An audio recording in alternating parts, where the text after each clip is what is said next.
우리 좌우 옆분과 인사 나눕니다. 사랑합니다. 축복합니다. 인사합니다. 서유엘 목사님이 오늘 설교하기로 됐는데 제가 또 대타로 섰습니다. 대타가 한 번 좀 가끔마다 실수로 못 친다고요? 홈런을 칩니다. 서유엘 목사님을 위해서 기도를 좀 해주셔야 될 것이, 서유엘 목사님이 너무 열심히 하다 보니까 목을 많이 사용해가지고 병원에 갔더니 목에 그 혹인가요?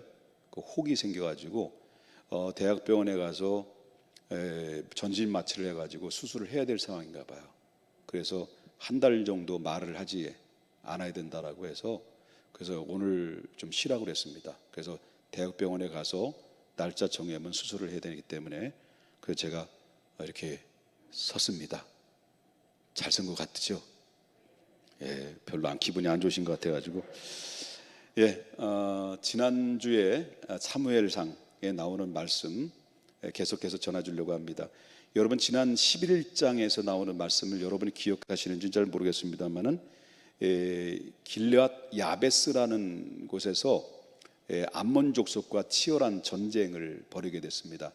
근데 사울이 너희가 어찌하여 우느냐라고 하는 질문 앞에 암몬 족속들이 우리를 너무너무 괴롭혀서 어떻게 견딜 수가 없다라는 이런 소식들을 각 이스라엘 전 지파에게 알려졌을 때 온 백성들이 그로 인해서 바로 통곡하며 눈물을 흘리게 되죠. 눈물을 흘리면서, 그래서 이제 사울 왕이 정식으로 기름을 부음 받았지만 왕으로 즉위한 것은 아니지만 자기에게 주어진 일을 열심히 소를 키우고 꼴을 뜯어 먹이고 주어진 일에 성실하기를 감당하다가 결국 어떻습니까? 그래서 결국 이 백성들의 눈물 짓는 그 소리를 듣고 군사들을 소집합니다. 그리고 암몬 족속들을 내치죠. 전쟁에서 결국 승리하고 돌아옵니다. 그리고 나서 이제 사울이 정식적으로 왕으로 왕립하는 그런 말씀들이 11장에서 이제 언급을 합니다.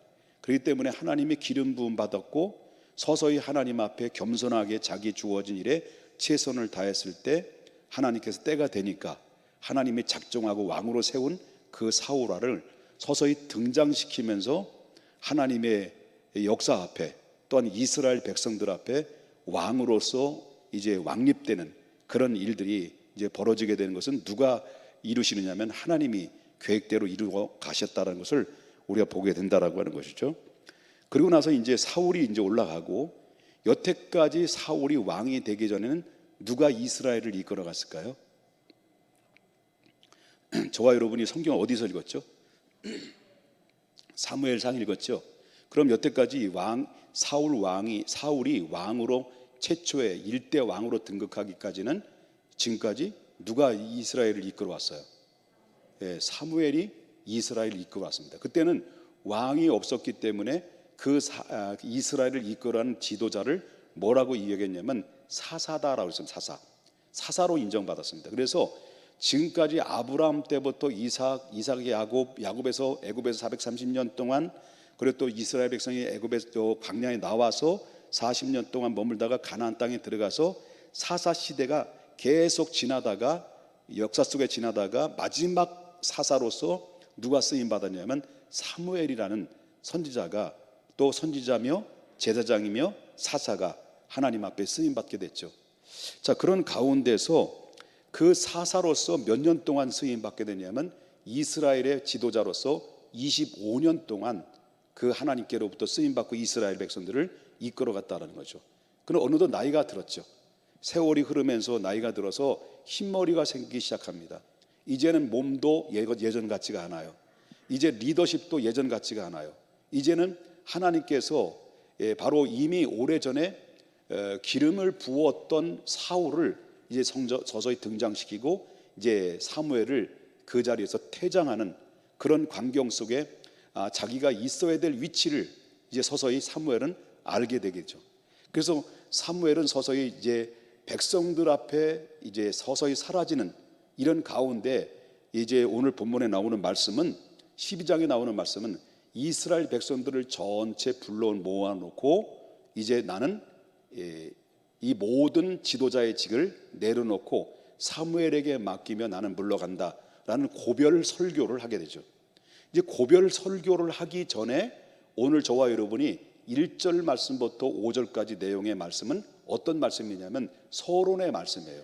고별 설교하기 전에 서론적인 이야기를 하는 것 중에 그게 바로 뭐냐면 자신이 25년 동안 이 이스라엘 백성들을 이끌어왔고 하나님의 은혜를 부어주셔서 지금까지 오게 됐는데 이 오게 되는 과정 속에 회고로서 결론을 내리는 내용, 이것이 바로 백성들에게 마지막 고별 설교를 하기 전에 자신이 어떠한 삶을 살아왔는지에 대한 그 이야기를 회고하고 이제 결론을 내리는 내용이 오늘 본문에서 담고 있다라고 하는 것입니다. 그렇다면 이 고별 설교를 앞에 두고 자신에 대한 회고를 한 내용들이 무엇인가를 볼 때 이 5절까지의 내용은 딱 두 가지를 우리가 의미할 수 있습니다. 첫째는 나는 25년 동안 이 나라를 이끌어갔고 하나님의 은혜 가운데 하나님이 주신 축복 속에서 이스라엘 백성들을 이끌어간 지도자가 됐는데 25년 동안 내가 살아온 인생을 뒤돌아보면 나는 첫째는 사람들 앞에 떳떳했다라는 거예요. 사람들 앞에 부끄럽지 않게 살았다, 그런 얘기를 해줘. 대단한 그런 회고라고 하는 것입니다. 대단한 선언이다라고 하는 것이죠. 자, 우리 3절을 보겠습니다. 3절 뭐라고 얘기하는지. 내가 여기 있나니, 자 보시죠. 자, 여호와 앞과 그의 기름 부음 받은 자 앞에서 내게 대하여 증언하라. 내가 누구의 소를 빼앗았느냐? 누구의 나귀를 빼앗았느냐? 누구를 속였느냐? 누구를 압제하느냐? 내가 눈이 흐리게 하는 뇌물을 누구의 손에서 받았느냐? 그리하였으면 내가 그것을 너에게 갚으리라. 이런 얘기를 해요. 이 말의 의미는 바로 뭐냐면 이스라엘 사사로서 있었던 사울이 사사로서 있었던 그 25년 동안 나는 부당한 축제를 해본 적이 없다. 그 다음에 나는 바로 백성들을 속이거나 압제하지 않았다. 사사로서 있으면서. 그 다음에 나는 뇌물을 조금이라도 취하지 않았다라고 이렇게 사무엘은 백성들 앞에 자신 있게 떳떳하게 선언을 했다는 거예요. 그래서 지금 노년이 돼가지고 사무엘은 이 사실을 백성들한테 떳떳하게 이야기를 하고 있는 그 내용을 백성들에게 선포하고 있는 건데, 이와 같이 사무엘이 백성들 앞에서 자신에 대해서 부끄럽지 않는 삶을 살았다라고 하는 회고 앞에 백성들이 그 소리를 듣고 마지막 고별 설교하기 전에 자신에 대한 회고의 선언 앞에 백성들은 어떤 반응을 했을까? 5절을 보면 그 백성들의 반응에 대해서 나와요. 5절을 보겠습니다. 4절입니다. 4절 다 같이 한번 읽어보겠습니다. 시작. 그들이 이르되 당신이 우리를 속이지 아니하였고 압제하지 아니하였고 누구의 손에 든지 아무것도 빼앗은 것이 없나이다. 자, 이 사실에 대해서 나는 부당한 축제도 하지 않았고 백성들을 속이거나 압제하지 않았고 뇌물을 조금도 취하지 않았다. 나는 너희들 앞에 떳떳하게 25년 동안 살아오게 했다라고 했을 때 백성들이 맞습니다, 우리가 당신을 인정합니다 라고 존경의 표시를 백성들이 또 화답을 하게 되는 그런 모습들을 우리가 보게 된다라고 하는 것이요. 자, 이런 것을 보게 되면 뭘 느끼냐면 오늘날 부정축제와 뇌물에 판치는 이 권력자들 앞에서 정말 너무나도 대조적인 모습을 바로 이 사무엘의 지도자의 모습을 통해서 발견하게 된다라고 하는 거죠. 그 참된 지도자가 무엇인가를, 참된 멋진 그 지도자의 인생으로 살아왔던 사무엘을 우리가 본받아야 될 부분이 이 부분이라고 하는 것을 보게 된다라고 하는 거죠. 그렇기 때문에 오늘날 이 시대는 한마디로 부정축제거나 뇌물을 받지 않고 자기 이익을 위해서 막강한 권력을 통하여서 내가 그 수 없는 그런 이득을 취하는 부정축제를 안 하면 등신으로 취급받는 이 시대 속에서는 너무 대조적인 사무엘의 모습을 보게 된다는 거죠. 여기는 지도자, 정치권을 가지고 있는 지도자도 있고 권력자도 있지만 오늘날 교회에도 깨끗한 목회자, 깨끗한 마무리, 성도들 앞에 부끄럽지 않게 깨끗한 마무리를 하며 바로 다음 후계자인 바로 목사님, 담임 목사님을 세우고 은퇴를 한다고 한다면 그 목회자는 성공한 목회자라고 볼 수 있다라고 그런 거죠.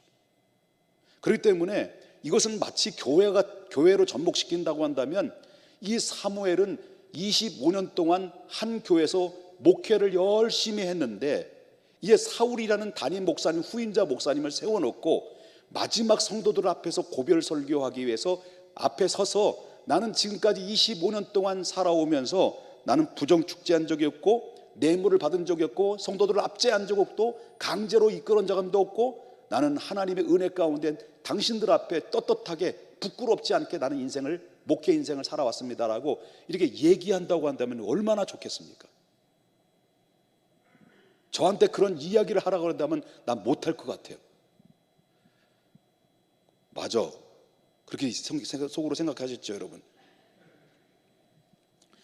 이렇게 사무엘이라는 사람이 나라를 이끌어가는 지도자로서 백성들 앞에 어떻게 했다는 거예요? 정직하고 깨끗하게 하나님 앞에 하나님이 인도하심을 따라서 이스라엘 백성들을 바로 민주 통치가 아니라 사람에 의해서 민주적인 결정에 의해서 이끌어간 것이 아니라 성경 역사를 어디를 봐도 바로 사람들의 생각에 사람들의 민주적인 다수의 의견에 일치된 의견을 통해서 모든 것을 결정하고 결정권을 가지고 있는 것이 아니라 하나님의 인도하심과 하나님의 결정에 따라서 하나님 말씀 앞에 순종하고 이스라엘 백성들을 이끌어갔다라고 하는 그런 고백을 하고 있다는 거죠. 그렇기 때문에 교회의 정치는 신정 정치라는 거예요. 하나님이 인도하심에 철저하게 순복하며 나갈 때 바로 그 가정이 복을 받고 그 교회가 복을 받고 그 나라가 복을 받는데 이스라엘이 바로 망조가 내긴 첫 서두에 잘못 단추를 꿰맨 게 바로 뭐냐면 사울 왕을 세운 것부터 잘못됐다는 거예요. 사울 왕은 하나님의 뜻이 아니었어요. 이스라엘 백성들에게 원하는 것이 뭐습니까? 사무엘에게 뭐라고 대들고 나왔습니까? 사무엘이여 우리에게도 다른 민족같이 다른 나라같이 왕을 세워주십시오. 우리를 이끌어올 왕이 필요합니다. 이제 하나님이 아닌 왕으로 이끌어갈 왕이 필요합니다라고 이렇게 하나님의 뜻이 아닌 그런 백성들이 하나님을 제껴놓고 바로 이스라엘 초대 왕을 세우기를 원했던 그런 모습들을 우리가 보게 된다라고 하는 거죠. 사랑하는 여러분, 우리가 이 땅에 살아가면서 분명히 사람들 앞에 평가를 받게 될 거예요. 그렇잖아요. 지금 마지막 고별 선교를 하면서 이전에 자기 자신을 회고할 때 나는 이런 삶을 살았을 때 이렇게 선언했다, 나는 이렇게 부끄럽지 않게 살았다라고 아무리 떠들어대도 백성들이 그 소리를 듣고 에이 또 외식하네, 아이고 속과 거기 다르네, 이렇게 해서 백성들이 반응을 보이지 않았다고 한다면 사무엘은 실패한 인생이었어요. 근데 백성들이 인정한 거예요. 맞습니다, 당신이 그렇게 사랑을 우리가 더 잘 알고 있습니다라고 하는 바로 신실한 고백과 신실한 화답이 서로 마음이 일체가 됐던 참 은혜롭고 분위기가 좋았던 이런 환경들을 우리가 보게 된다라고 하는 거죠. 그다음에 두 번째, 사무엘이 회고하면서 뭐라고 얘기하냐면 첫 번째는 나는 사람들 앞에 백성들 앞에 부끄럽지 않게 살았다라는 떳떳함을 이야기했고, 두 번째는 나는 하나님 앞에 부끄럽지 않게 살았다, 그렇게 얘기를 해요. 자 보십시다. 자 사무엘은 하나님 앞에서 떳떳함을 밝히고 나서 이 선포하는 그런 가운데 있을 때 3절을 한번 다시 보겠습니다. 3절 내가 여기 있나니 누구 앞에라고 했습니까? 여호와 앞에. 내가 누구의 소를 빼앗았느냐, 누구의 나귀를 빼앗았냐, 누구를 속였느냐, 누구를 압제하였느냐, 내가 눈이 흐리게 하는 뇌물을 누구에게 손에서 받았느냐, 그리하였으면 내가 그것을 너에게 갚으리라 라고 하면서 이런 사실에 대해서 하나님 앞에 나는 부끄럽지 않고 사람들 앞에 부끄럽지 않게 살아가려고 몸부림을 쳤다라고 하는 이야기를 하고 있어요. 근데 이 사실을 아까는 사람 앞에 떳떳하다라는 얘기했을 때 백성들이 인정했다고 그래서 안 했다고 그랬어요? 인정했다고 그랬습니다. 이제 두 번째는 난 이렇게 살았다, 나는 떳떳하게 살았다, 부끄럽지 않게 살았다라고 바로 선언했을 때 하나님 앞에도 마찬가지로 난 이렇게 살려고 몸부림을 쳤다라고 하는 고백을 하고 선언을 했을 때 이것 또한 하나님도 나를 인정했다라는 이야기를 얘기를 하고 있어요. 자, 보겠습니다. 5절 보겠습니다. 자, 사무엘이 백성에게 이르되 너희가 내 손에서 아무것도 찾아낸 것이 없음을 누가 여호와께서 너희에게 대하여 증언하니라. 증언했다는 거예요. 그래, 사무엘아, 고생 많았다. 내가 네 마음 안다. 네가 어떻게 살았는지 나는 잘 알고 있다 라고 하나님이 백성들 앞에 사무엘을 증언해 줬다는 거예요. 이게 얼마나 위대한 그런 훌륭한 모습을 우리가 볼 수 있겠습니까? 그렇기 때문에 하나님께 세움받은 사무엘은 무엇보다도 하나님 앞에 부끄럽지 않게 몸부림을 치면서 살아려고 애썼던 것을 우리가 보게 된다는 거죠. 그렇기 때문에 바리새인들이나 그때 신약의 서기관들과는 겉과 속이 다른 외식하는 그런 모습과는 전혀 말과 행동, 겉과 속이 바로 하나가 되고 일체가 되는 그런 모습들을 그 사무엘의 진실성 안에서 우리는 발견하게 된다라고 하는 것입니다. 이렇게 사무엘이 그렇게 살아 있을 때까지 백성에게 사무엘이 그 권면과 충고를 했을 때 백성들이 25년 동안 사무엘의 말을 믿고 따르고 순종했었던 것은 어디에 있었습니까? 그 말의 능력과 권세는 어디에 있었습니까? 그가 하나님 앞에 정직하게 행했기 때문에 백성들이 그 리더십에 순복하게 된 거죠. 그렇다는 거예요. 리더는 어디서 나오는 겁니까? 그 강력한 리더십은 어디서 나는 겁니까? 진정한 권위는 어디서 나는 겁니까? 사람 앞에 그리고 하나님 앞에 부끄러움이 없을 때 그 권위가 생겨지게 되는 것입니다. 그러게 사무엘은 통치 기간 동안에 나라의 기강을 바로잡혀 줬었고, 사무엘이 통치하는 기간 동안에 이방인의 침략을 막을 수가 있었고, 사무엘의 통치 기간 25년 동안에 바로 올바른 지도자 한 사람의 영향력이 그만큼 컸기 때문에 그 나라는 태평성대를 누리고 그리고 강력한 파워풀한 그 나라로 형성해 가는 그 과정 속에 한 사람이 진실과 한 사람이 하나님을 두려워하고 하나님 앞에 부끄럽지 않게 살아가려고 몸부림쳤던 그 삶이 그에게는 강력한 리더십이 따라다녔고, 그 강력한 리더십 앞에 모든 백성들은 순복하고 존경하고 그 권면과 충고 앞에 저들은 순종해 나가서 이스라엘 백성들은 안정된 그런 나라가 이루어지게 됐다는 것을 우리가 보게 된다라고 하는 거죠. 여러분, 가정의 지도자나 직장의 지도자나 사업의 지도자나 교회 지도자도 마찬가지일 것입니다. 과연 나는 하나님 앞에 사람 앞에 부끄럽지 않게 나는 얼마만큼 노력하고 나는 얼마만큼 애쓰고 몸부림을 치고 있는가. 실질적으로 우리 인간인지라 하나님 앞에 갔을 때 내가 삶을 보게 되면 부끄러울 것도 많고 부족한 것도 많이 하나님 앞에 보여드려야 됩니다. 여러분 알다시피 여러분 다윗이라고 하는 사람은 일생 동안 하나님이 이새의 아들을 보았느냐, 이새의 아들은 내 마음에 합한 자다, 같은 마음을 가지고 있다라고 이 다윗을 극찬을 했지만, 다윗은 왕으로서 있으면서 많은 실수와 시행착오를 겪었던 그런 허물들이 많았던 사람이에요. 그런데 그 마음속의 복판에는 이중인격지 아니었다는 거예요. 그 마음의 중심은 오직 하나님을 사랑했고 하나님의 말씀대로 살아가려고 했고, 그리고 하나님 앞에 정직하게 행하려고 했던 그 철두철미한 하나님의 중심적 삶을 살았기 때문에 하나님께서 이 다윗을 하나님께 높이 축혀 세우셨고 그 나라를 강성한 나라로 이끌어 주시며, 그리고 하나님께서 최고의 이스라엘 존경받는 사람으로서 등극시켜 놨던 것을 우리가 보게 된다라고 하는 거죠. 저도 이런 느낌이 듭니다. 이런 느낌이 드는 거예요. 사무엘이라는 사람은 자기가 있어야 될 자리와 물러날 자리를 정확하게 알고 있었던 거예요. 사울은 이제 젊어요. 자기 나이가 먹었어요. 그 나이가 먹었기 때문에, 근데 내가 지금까지 25년 동안 이 나라를 어떻게 이끌어왔는데, 25년 동안 내가 이 나라를 어떻게 이끌어왔는데라는 이 야망이 내 안에서 꿈틀거렸다고 한다면 사무엘은 물러서지 않았을 겁니다. 안 물러났을 겁니다. 그런데 사울이 등극 왕립하고 난 다음에 자기 있어야 될 자리를 내려놓고 서서히 물러가는 준비하는 이런 모습들을 우리가 보게 되는데, 우리도 또 마찬가지입니다.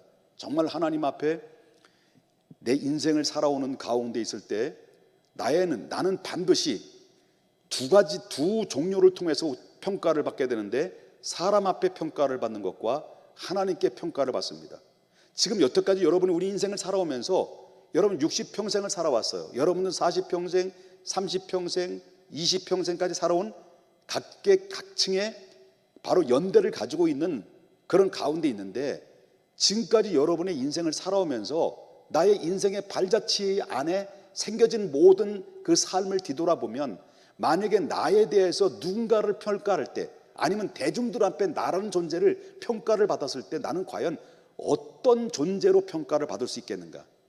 한 번쯤 우리 자신에 대해서, 그리고 또 이 공동체 속에서 사람들 앞에 의식 속에서 나에 대한 그런 상대방의 평가가 어떤 평가인지를 한 번쯤 고민해 봐야 될 것입니다. 내가 그렇지 못하게 살았다면, 내가 사람들 앞에 좋은 평가를 받는데 자신이 없다고 한다면, 이제부터라도 여러분 부끄러울 것이 없을 만큼 하나님 책임 있는 삶으로 살아야 된다고 하는 것이죠. 여러분, 제가 느끼는 것이 바로 뭐냐면, 우리가 나이가 먹으면 먹을수록 늙어간다 그러잖아요. 우리는 늙어가면 안 되는 거예요. 익어가야 돼. 익어가. 어디서 많이 들었던 가사는 내 노래말 같죠? 익어가는 거예요. 늙는 게 아니에요. 익어가는 거예요. 근데 익어갈 때 잘 익어야 돼. 썩으면 안 돼. 근데 참 제가 느끼는 게, 요즘 들어서 느끼는 거예요. 내가 나이가 들었고 내 위치가 어느 위치인가라는 것을 서서히 느끼게 되는 것은, 이건 자연적 발생이에요. 자연적 환경에서 나타난 현상이라고 볼 수 있는데, 어느 날 제가 이제 컨디션이 안 좋아가지고 이렇게 저 덕동산에서 여기 무슨 산이에요? 매봉산 이렇게 해서 이렇게 등산로가 있더라고요. 한 5년 만에 올라갔나 봐요. 제가 이렇게 딱 등산을 쭉 해서 오는데, 딱 한 바퀴 돌아가지고 딱 내려와가지고, 이제 둘째 딸내미가 여기 저 커피숍 하잖아요. 잘 알고 있죠? 커피숍. 예, 바닐라 커피가 맛있어요. 한 바퀴 뺑 돌아가지고 이제 저녁에 딸내미 집에 가려고 했는데, 딸내미 집에 딱 반달 커피 숍에 청년들이 여기 옹기종기 앉아 있는 거예요. 앉아 있는 거예요. 나는 이렇게 들어가서 이제 땀 좀 식히고 커피 한 잔 마시려고 딱 갔는데 옹기종기 앉아 있는 거예요. 바깥에서 딱 보니까 들어가려고 하다가 내 자신도 모르게 주춤거리는 거예요. 주춤거리는 게 바로 뭐냐면, 청년들이 있는데 나이가 든 내가 그에 들어가서 같이 들어가서 히히덕거리고, 야, 커피 한 잔 마실래? 내가 커피 사줄까? 누가 좋아하겠느냐? 이거를 좋아한다고요? 예, 여러분들이 그 이중인격에 대한 것을 평가를 좀 받아봐야 돼요. 내 스스로 그 있어야 될 자리와 피해야 될 자리를 알겠더라고요. 그래서 그 앞에 딱 보고 쭉 보고, 그래서 이렇게 손을 흔들면서, 주여, 저 새끼들 다 복을 받게 해주시옵소서. 다 하나님의 복을 받아서 다 형통하게 해주시고, 나도 늙어서 이 심정을 알게 해주시옵소서라고. 근데 제가 그런 것 농담입니다만은, 내가 딱 그 앞에 들어가지 못하고 구경만 딱 보고 기도만 하고 내려 집으로 다시 돌아왔어요. 왔는데 갑자기 집에 들어오니까 내 마음이 뭐가 쓸쓸한 느낌이더라고요. 내가 40대 50대 초반까지만 해도 목사님 해가지고 서로 말도 통하게 되고, 그런데 나이 60이 되다 보니까 이제 우리 청년들이나 학생들은 별로 그렇게 의식하지 않는데 내 스스로가 의식이 되는 거예요. 그러면서 저희는 뭘 생각했냐면, 저희 아버님이 생각나더라고요. 그날따라 우리 아버님이 너무 보고 싶은 거예요. 우리 아버님이 교회를 짓고 성도님들이 많이 부흥되고 그럴 때마다 꼭 하루 한 번씩 이렇게 쭉 돌다가 나한테 안 와요. 그래서 청년들인데도 안 와요. 한 바퀴 뺑 돌다가 한참 이렇게 바라보고 그리고 집에 가셔요.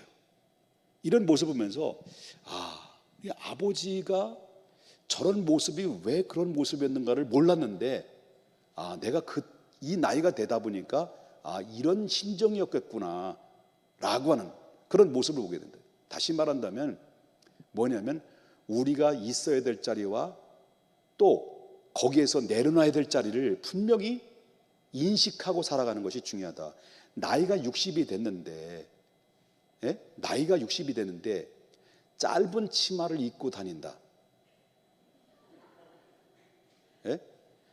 나이가 60이 됐는데 짧은 치마를 입고 다니고, 나이가 60이 됐는데 울긋불긋한 그런 옷을 입고 파마를 그냥 그 빨간 물감, 찢어진 물감 다 들여가지고, 그래가지고 삐니꺼를 립스틱 찌게 바르고 껌짝짝 씹고 이렇게 60대 할머니가 그렇게 하고 다닌다고 한다면 어떻게 생각합니까? 과감도 아닌 거예요. 그거는 썩 늙어가는 게 아니라 썩어가는 거예요. 썩어가는 거예요. 그렇기 때문에 모든 나이도 나이에 맞게끔 자기의 삶의 자리와 이치와 그런 내려놔야 될 부분과 이런 부분들을 준비하는 가운데서 세우고 사라지는, 그리고 또 먼 발치에서 기도해 줘야 될 이런 모습들로, 이거는 슬픈 게 아니고 아름다운 것이다, 익어가는 것이다 라는 것을 저는 느껴집니다. 사무엘을 보면서 그 심정이 오늘 조금 이해가 된다라는 것이고요. 결론 지겠습니다. 사랑하는 여러분, 아까도 얘기했습니다만은 우리의 인생은 짧다라고 볼 수 있습니다. 짧죠. 짧습니다. 10대, 20대는 왜 시간이 왜 안 갈까라고 하지만, 우리 60대 되신 분들은 시간이 왜 이렇게 빨리 갈까라는 것을 우리는 늘 쉽게 감지하고 있습니다. 이제는 우리가 인생을 언제 어느 때 마무리하는지 모릅니다. 그리고 내가 하던 일들을 언제 멈추고 내려놔야 될지는 누구도 예측할 수 없습니다. 그렇기 때문에 우리는 미래를 내다봐야 되는데, 앞으로 10년 후에 나라는 존재가 어떤 존재인지, 아니면 20년 후에 나라는 존재에 대해서 어떤 존재인지를 바로 그때 가서 생각하는 것이 아니라, 바로 미리부터 나의 미래에 대해 10년, 아니면 5년, 10년, 20년 후에 나라는 존재에 대해서 어떤 위치에 있을 것이고 어떤 상황에 내가 이르게 될 것인가를 미리 예측하고 준비하는 그런 삶을 살아가는 사람은 그 상황에 닥칠 때 후회 없이 아름답게 마무리를 할 수 있습니다. 근데 준비 없이, 미래를 준비하지 않고 내다보지 않고 거기에 아무런 방치된 무방비한 상태 속에서 하루하루를 그렇게 아무렇게 준비 없이 살아가는 사람들에게는요, 이제는 그 마지막 결산이 아프고 서글픈 결산을 맺게 되는 경우가 있게 될 것입니다. 여러분, 사무엘을 보면서 멋진 마무리를 해야 되지 않겠느냐라고 하는 것입니다.